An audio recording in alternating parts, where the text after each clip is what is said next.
दोस्तों, करण देवी टीचिंग 2.6 में आप सभी का स्वागत है एवं वेलकम है। तो आज हम अध्याय 1 के बारे में पढ़ेंगे, जो पॉलिटी का 7 का चैप्टर है। यानी पॉलिटी 6 की हो चुकी है, पॉलिटी 6 की एनसीईआरटी हो चुकी है, पॉलिटी 7 की एनसीईआरटी स्टार्ट हो चुकी है आज से। यानी अध्याय फर्स्ट है, ये अध्याय फर्स्ट है। तो इसके बारे में हम पढ़ेंगे कि किस प्रकार से। तो इसमें समानता सब कुछ थोड़ा थोड़ा लेवल बढ़ता जाएगा पॉलिटी का। यानी 6 की थोड़ी इजी थी, फिर 7 की थोड़ी और टफ, फिर 8 की थोड़ी और टफ, इस प्रकार से होगी अभी आज की। तो आज पढ़ेंगे हम से अध्याय फर्स्ट में समानता के बारे में।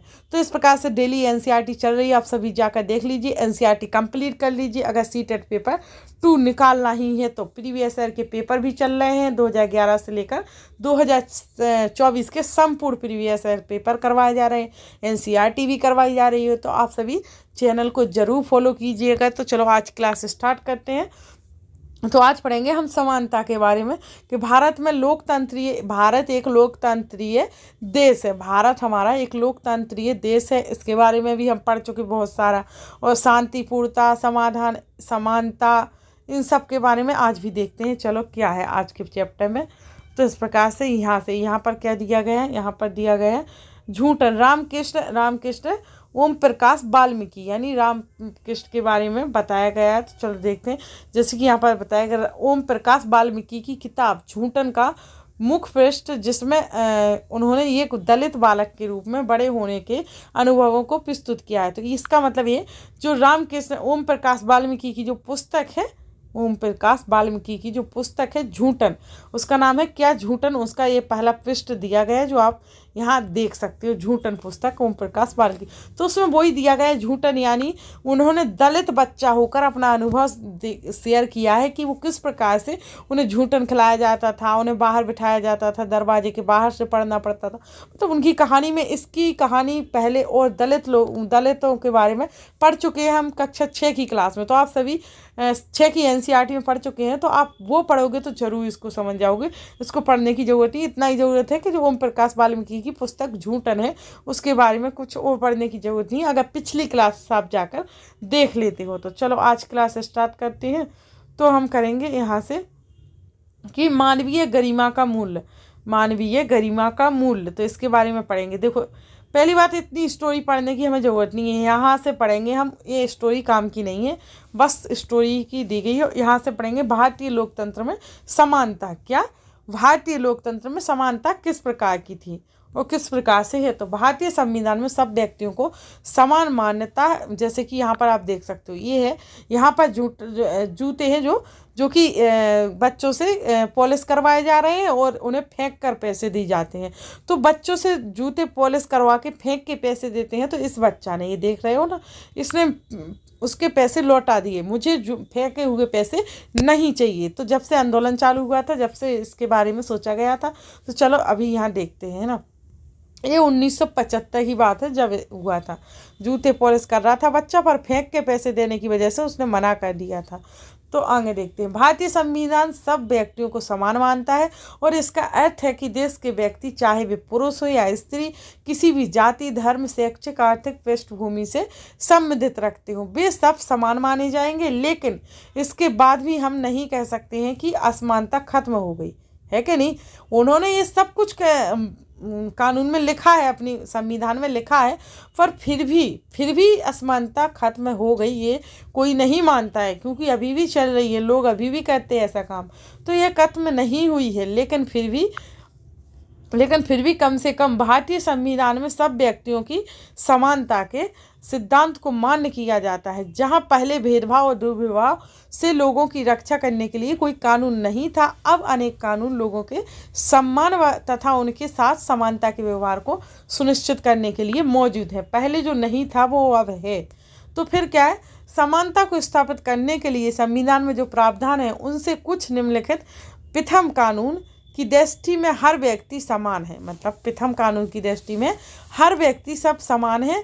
और इसका तात्पर्य यह है कि हर व्यक्ति को देश के राष्ट्रपति से लेकर कांता जैसी घरेलू काम की नौकरी करने वाली महिला तक सभी को एक ही जैसे कानून का पालन करना है। दूसरा, किसी भी व्यक्ति के साथ उसके धर्म, जाति, वंश, जन्म स्थान और उसके स्त्री या पुरुष होने के आधार पर भेदभाव नहीं किया जा सकता।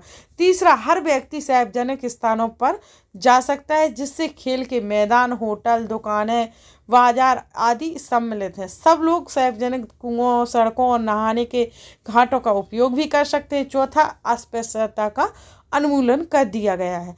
जैसे कि देखो, कहीं भी छुआछूत मानते थे, घाट पर या किसी कुएं से पानी भर रहे या कुछ कर रहे या होटलों पर खाना खाने जा रहे, तो गरीबों को वहाँ, दलित लोगों को वहाँ जाना अलाउ नहीं होता था पहले।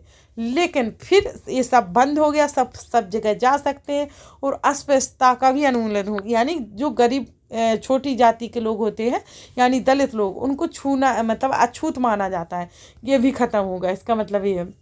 फिर है, शासन ने संविधान द्वारा मान्य किए गए समानता के अधिकार को दो तरह से लागू किया, और पहला कानून के द्वारा और दूसरा सरकार की योजनाओं व कार्यक्रमों द्वारा। सुविधाहीन समाजों की मदद करके भारत में ऐसे अनेक कानून हैं जो व्यक्ति के समान व्यवहार प्राप्त करने के लिए अधिकार की रक्षा करते हैं, और कानून के साथ साथ सरकार ने उन समुदायों जिनके साथ सैकड़ों वर्षों तक असमानता का व्यवहार हुआ है, उनके जीवन सुधारने के लिए अनेक कार्यक्रम और योजनाएं लागू की हैं। वे योजनाएं यह सुनिश्चित करने के लिए चलाई गई हैं कि जिन लोगों को अतीत में अवसर नहीं मिले, अब उन्हें अधिक अवसर प्राप्त हों। इस प्रकार से इसलिए योजनाएं चलाई गई। यहाँ आप देख रहे हो, यहाँ का जो दिखाया जा रहा, ये दिखाया जा रहा कि जो मध्याह्न भोजन चला है ना, मिड डे मील यानी मध्याह्न भोजन यानी मिड डे मील चलाया गया था। ये बच्चों के लिए और उनके परिवार के लिए सुविधाजनक था, इसलिए चलाया गया था। इसके बारे में हम आगे बढ़ते हैं, चलो देखते हैं। तो इस दिशा में सरकार द्वारा उठाया गया एक कदम मध्याह्न भोजन की व्यवस्था। इस कार्यक्रम के अंतर्गत सभी सरकारी प्राथमिक स्कूलों के बच्चों को दोपहर भोजन स्कूल द्वारा दिया जाता है। यह भोजन भारत में सर्वप्रथम कहाँ, ये पूछा जाता है एग्जामों में सबसे ज़्यादा, कि भारत में सर्वप्रथम तमिलनाडु राज्य में प्रारंभ की गई। और कौन, मिड डे मील जो मध्याह्न भोजन की जो योजना है, कब शुरू की गई, तो सर्वप्रथम तमिलनाडु में की गई और प्रारंभ तमिलनाडु में की गई 2001 में। और उच्चतम न्यायालय ने सभी राज्य सरकारों को इसे स्कूलों में 6 माह के अंदर आरंभ करने को निर्देश दे दिए। और फिर क्या हुआ कि इस कार्यक्रम के काफ़ी सकारात्मक प्रभाव भी हुए। जैसे उदाहरण के लिए, दोपहर का भोजन मिलने के कारण गरीब बच्चों ने अधिक संख्या में स्कूल में प्रवेश लेना और नियमित रूप से जाना शुरू कर दिया। और शिक्षक बताते हैं कि पहले बच्चे खाना खाने घर जाते थे और फिर वापस स्कूल लौटते ही नहीं थे, परंतु अब जब से स्कूल में मध्याह्न भोजन मिलने लगा है, उनकी उपस्थिति में सुधार आया है।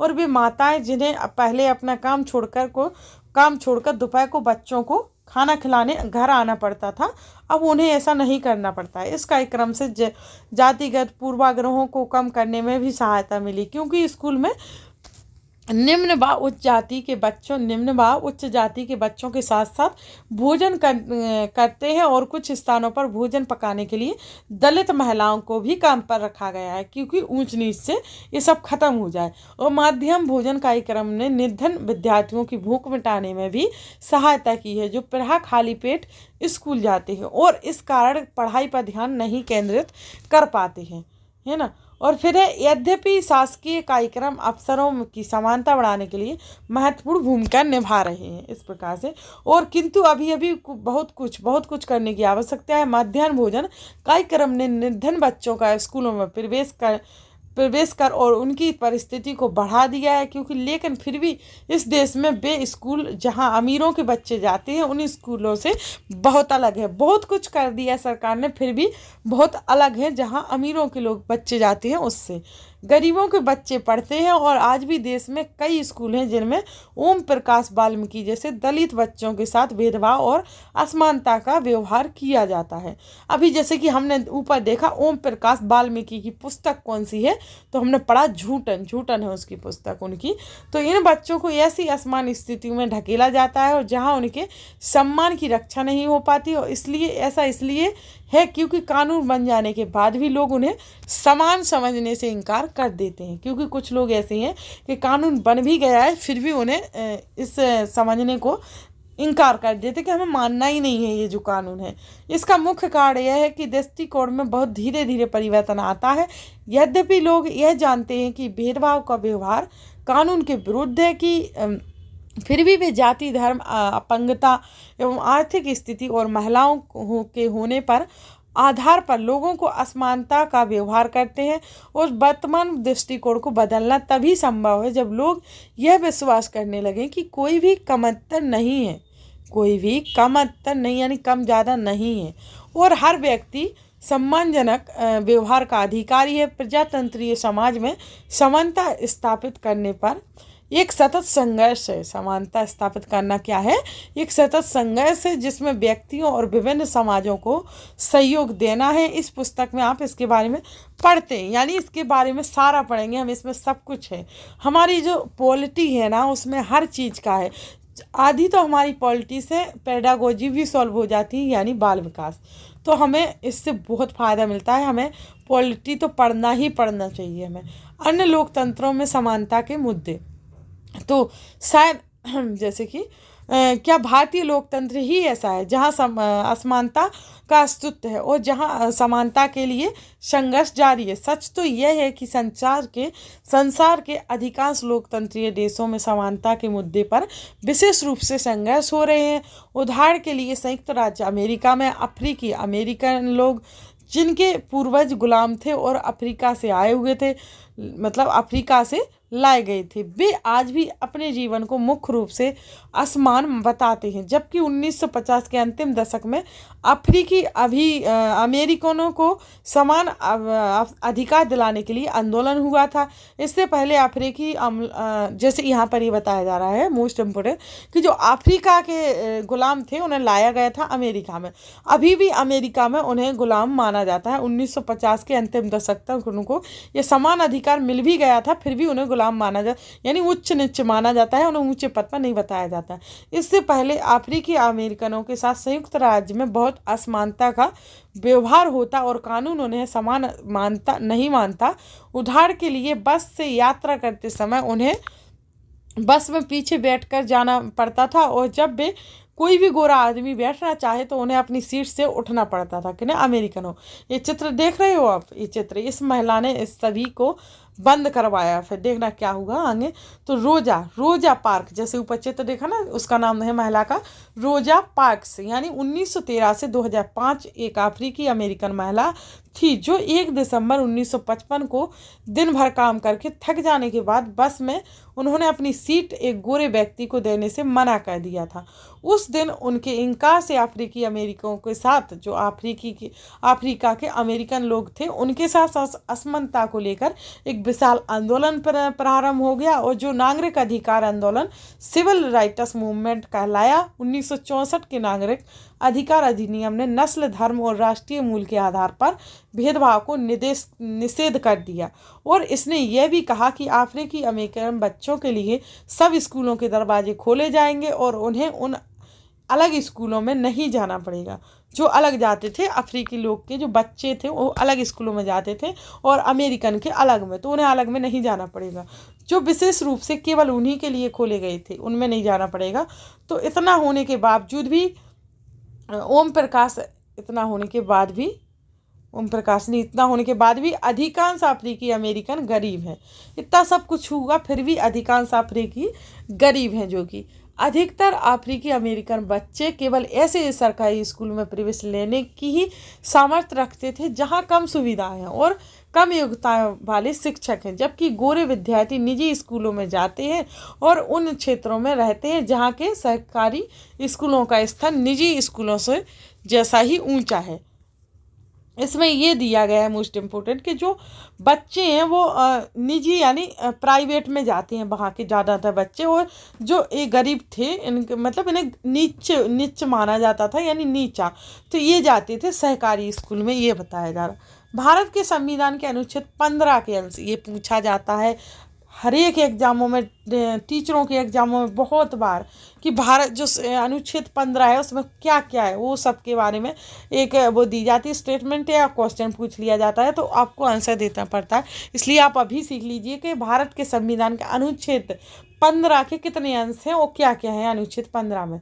तो उसमें है धर्म, मूल वंश, जाति, लिंग या जन्म स्थान के आधार पर विभेद का प्रतिषेध। जैसे देखते हैं, राज्य किसी नागरिक के विरुद्ध केवल धर्म, मूल वंश, जाति, लिंग, जन्म स्थान या इनमें से किसी के आधार पर भी कोई विभेद नहीं करेगा, और कोई नागरिक केवल धर्म, मूल वंश, जाति, लिंग, जन्म स्थान या इनमें से किसी के आधार पर दुकानों व सार्वजनिक भोजनालयों या होटलों और सार्वजनिक मनोरंजन के स्थानों में प्रवेश नहीं करेगा। यानी या पूर्णता या भाग्यता राज्य निधि से पोषित या साधारण जनता के प्रयोग के लिए समर्पित कुओं, तालाबों, स्नान घाटों और सड़कों और सार्वजनिक उपागम के स्थानों के उपयोग के संबंध में किसी भी नियोक्ता दायित्व, निबंधन या गठ के अधीन नहीं होगा। यानी ये सभी अधिकार हैं जो 15 में आते हैं, जो है ना विभेद, यानी इसमें कोई भी इंटरफेयर नहीं करेगा, ये 15 में आते हैं ना अनुच्छेद।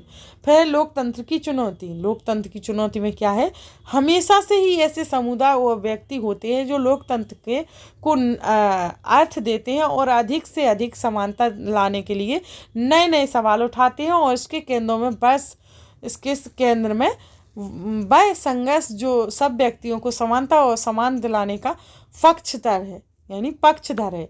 ये सभी कोई ना कोई हमेशा करता ही है। इसका अर्थ है समानता का कि उसके लिए आवाज़ उठाना है ना।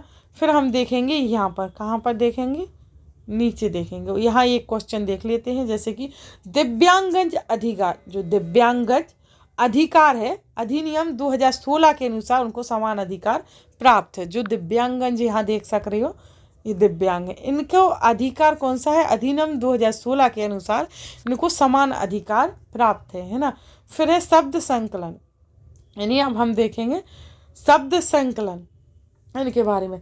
सार्वभौमिक वयस्क मताधिकार यह लोकतांत्रिक समाज का एक अत्यंत महत्वपूर्ण पहलू है, और इसका अर्थ है कि सभी वयस्क यानी 18 वर्ष एवं उससे अधिक आयु के नागरिकों को वोट देने का अधिकार है, चाहे उनकी सामाजिक या आर्थिक कैसी भी स्थिति हो, कैसी भी पृष्ठभूमि हो। तो इसका मतलब ये है क्या, सार्वभौमिक यानी सहकारी यानी सरकारी, तो सभी को अधिकार है, चाहे उनकी पृष्ठभूमि कैसी हो, बस आयु 18 वर्ष की होना चाहिए। तो गरिमा का मतलब है, इसका तात्पर्य अपने आप को और दूसरे व्यक्तियों को सम्मान योग्य समझने से है गरिमा, है ना।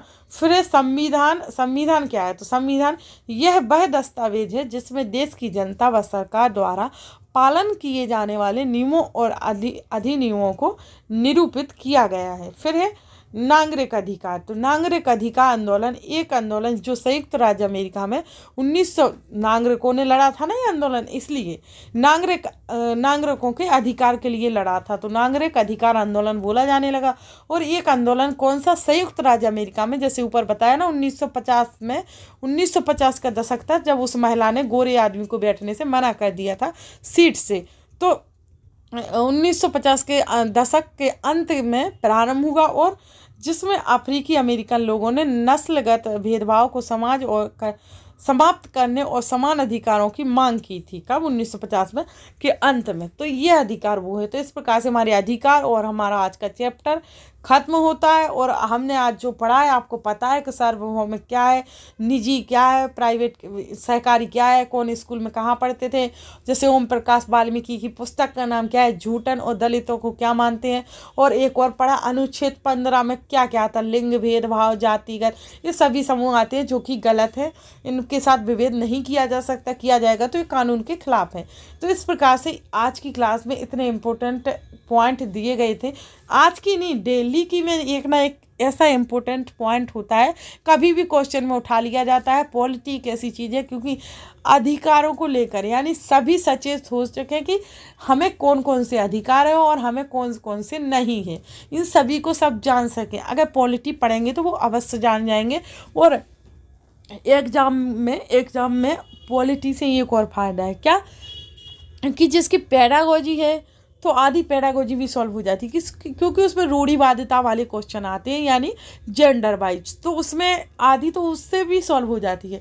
क्या आपको इसमें तो दिखता ही, पॉलिटी में ज़्यादा जेंडर वाइज दिखता है, क्योंकि दलितों के खिलाफ बहुत बुरा पहले हुआ तो वो तो दिखता ही है, तो इसलिए उससे वो भी सॉल्व हो जाते हैं। क्या करना चाहिए क्या नहीं, आप यहाँ पढ़ोगे डिटेल्स में, और वहाँ स्टेटमेंट के जरिए जब क्वेश्चन आएंगे तो आप आराम से सॉल्व कर पाओगे। तो कम से कम पॉलिटी बहुत मोस्ट इम्पोर्टेंट है, और है तो तीनों ही सब्जेक्ट, पॉलिटी और हिस्ट्री और ज्योग्राफी, तो तीनों ही पढ़ना है, तब जाके प्रीवियस ईयर के पेपर लगाओ और साथ में भी लगाओ, तभी आपको ये हो पाएगा कि आप कितने क्वेश्चन आंसर अटेंड कर पाए हो। इसलिए साथ में भी लगाइए क्वेश्चन आंसर। चलो, प्ले लिस्ट में सब कुछ डला है, चेक कर लीजिए और चैनल को फॉलो जरूर कर लीजिएगा। चलो, आज क्लास यहीं समाप्त करते हैं। Thanks for watching video.